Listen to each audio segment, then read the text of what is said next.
This year in New Zealand, the most common language spoken will be English.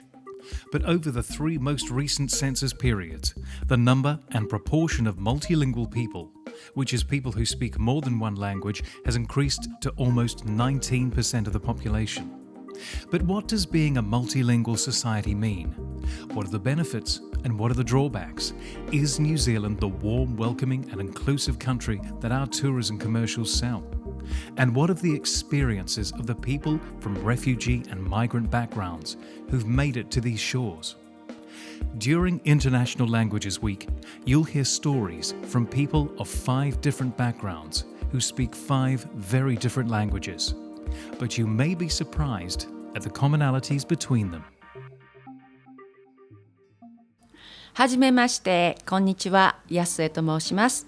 私は日本から来ました。で、私は大阪で生まれて大阪で育ちました。私の母国語は日本語ですが、英語も話せます。Hi, how are you? My name is Yasue. I come from Japan. My hometown is Osaka. My native language is Japanese, but I can speak English. In Osaka, I was a fashion designer, very busy life, but I really enjoyed. One day, my friend asked me to go to the party. And I met my husband, actually Kiwi husband.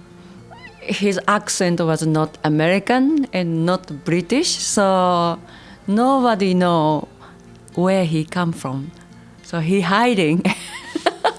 In Japan, high school, junior high school, we studied English, and also I majored English at junior college. But since then, I didn't speak English at all, so kind of I lost English skill. But he spoke Japanese very well, so we could communicate. Actually, I didn't know anything, anything about New Zealand. And finally, he said, I'm a New Zealander. And my brain thinking, where about? Not Africa, not Europe, and kind of figuring out, maybe beside Australia. We had our relationship couple years, and we decided to marry. And where we live, we discussed, and I wanted to challenge to live a new country. And also he already lived 9 years in Japan, so he wanted to go back his hometown, Christchurch. So I was excited to come to New Zealand, and we both left Japan. I'm a lucky migrant because I married a Kiwi. Automatically I got residencies. But difficulty is adjusting new life was very hard for me. I heard Kiwi accent English.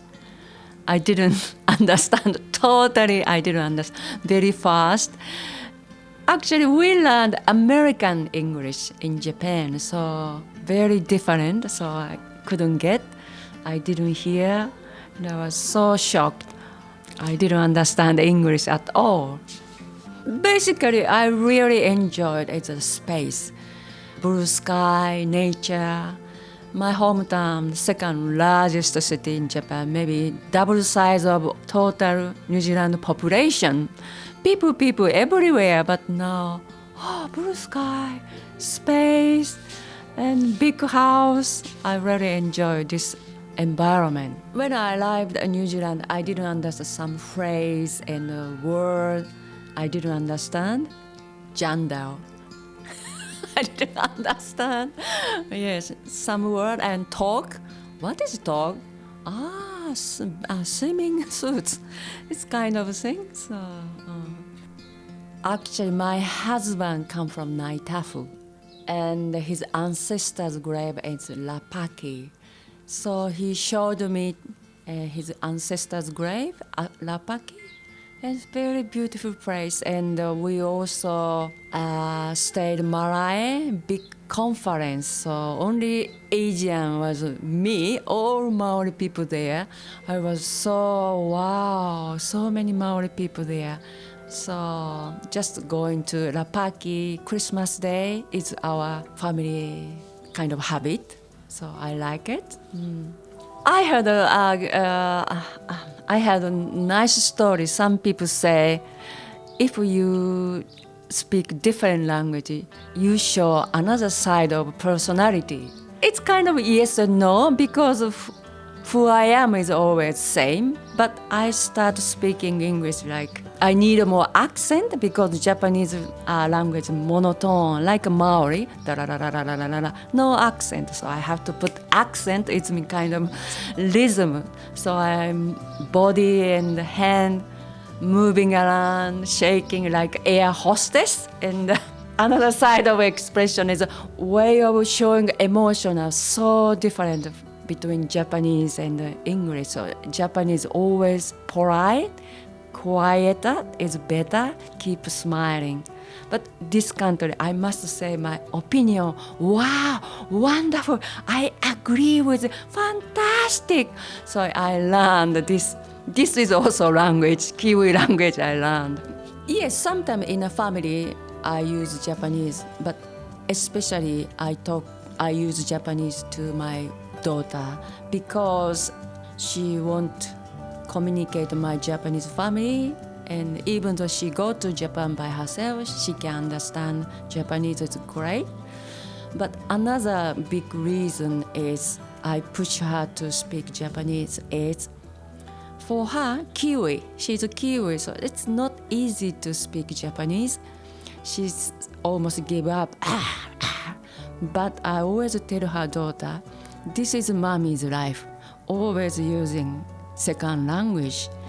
Sometimes you feel frustrated, angry, lose confidence. This emotional journey is migrant or refugee background. So you must understand this process. And you see the people from different country or not English background, and they have a difficulty. You as a person support them, understand them, should show respect. So I will always say to her, never give up studying second language. Actually, at the moment, I'm one of board of trustee of Japanese Society in Canterbury. We have many activity group in Japanese, singing a drum. Takumis are quite well known in our community. And we organize Japan Day every year. So many people come to see our culture. It's good. My point of view as a migrant, still a huge gap between migrant side and the Kiwi community. But if there are more bicultural support worker or social worker to encourage migrant to engage Kiwi community or Kiwi engage migrant, great. And also migrant need more responsibility. Just living a migrant, enjoy nature, wow, wonderful country, beautiful. Yes, it's okay, but also responsibility as a resident or citizen in New Zealand. It's mean we must think about how we contribute our New Zealand society, not just a migrant, as a citizen, resident. For example, how we keep this beautiful nature forever in New Zealand. I just went to the nice workshop, treaty-based multicultural New Zealand. So one of Waitangi principles I like is 3P, participate, partnership, and protection. So we encourage people participate any service or community and partnership, working together, not on one way or other way, just working together by communicating and protecting all our different culture. I love this principle, so this is why I wanted to be a social worker to support people in our community in New Zealand.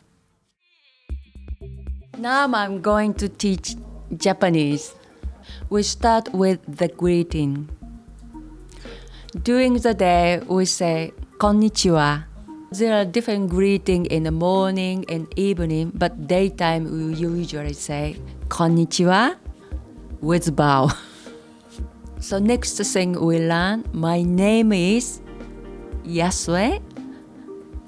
私の名前はYasueです。私の名前はYasueです。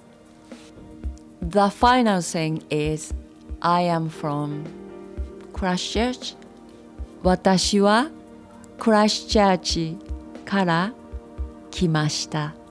私は I クライストチャーチから from 来ました came.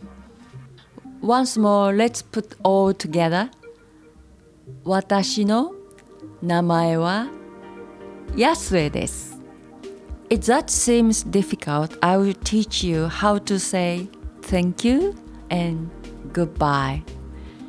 Thank you is ありがとう。Goodbye is さよなら。So, ありがとう。さよなら。The story you've heard today is by no means a one-off. People like Yasue arrive in New Zealand hoping to make a new life for themselves and their families. But that journey is not always easy. It's up to organisations like Christchurch Resettlement Services to help make New Zealand home for people from refugee and migrant backgrounds. But CRS could be doing more right now for the men, women and children who need that extra help. Through your generous support, Christchurch Resettlement Services can continue to meet the needs of this city's relatively small but exceptionally valuable refugee and migrant community. So please, visit crs.org.nz/donate today and support the work of Christchurch Resettlement Services. That address again, crs.org.nz/donate. And thank you for the part that you're playing in the future of this great city.